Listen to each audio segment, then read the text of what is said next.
اقوام متحدہ نے پاکستان میں سیاسی ماحول اور کشیدگی پہ بیان جاری کر دیا۔ ترجمان اقوام متحدہ اسٹیفن ڈیوجارٹ کا کہنا ہے کہ سابق وزیراعظم عمران خان کے گھر پر چھاپے کے حوالے سے آگاہ ہیں۔ چند گھنٹوں سے کشیدگی میں کمی آئی ہے، ہم صورتحال پہ نظر رکھے ہوئے ہیں۔ ترجمان اقوام متحدہ نے کہا کہ اقوام متحدہ پرامن احتجاج پہ یقین رکھتا ہے۔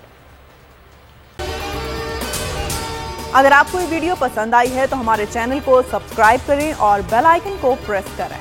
کو چیئرمین بول شعیب شیخ کے خلاف من گھڑت، جھوٹا اور بے بنیاد کیس۔ حکومت انتقامی کارروائیوں پر اتر آئی۔ رشوت دینے کے جھوٹے الزام کے پیچھے اصل حقائق وہ لے آیا عوام کے سامنے۔ سندھ ہائی کورٹ کی جانب سے 10 مارچ کو ایگزیکٹ کیس میں بریت کا فیصلہ بھی دے دیا گیا، جو رشوت کے اس الزام کو جھوٹا اور بے بنیاد ثابت کرنے کے لیے کافی ہے۔ سوال یہ اٹھتا ہے، نہ رشوت لینے والا نہ دینے والا موجود، تو پھر یہ مقدمہ کیا ہے؟ گزشتہ 5 سالوں میں نہ تو کوئی گواہ پیش ہوا اور نہ ہی کوئی ثبوت سامنے آیا، جبکہ کوئی انکوائری عمل میں نہیں لائی گئی۔ جب ملزمان سے کوئی تحقیقات نہیں کی گئی، کچھ ثابت نہیں ہوا، تو پھر یہ مقدمہ کیا ہے؟ اس سے قبل کیس کی انکوائری کمیٹی کے سامنے خود جج قادر میمن نے رشوت کے الزام کی تردید کی تھی اور کمیٹی کو تحریری طور پر آگاہ بھی کیا تھا۔ اس جھوٹے اور بے بنیاد کیس کی قانوناً کوئی حیثیت نہیں۔ سندھ ہائی کورٹ اس مقدمے میں شعیب شیخ کو بری کر چکی ہے، تو پھر اس نام نہاد الزام کی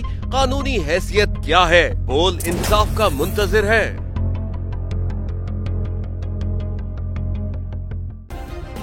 سبسکرائب کریں اور بیل دبائیں تاکہ کوئی خبر رہ نہ جائے۔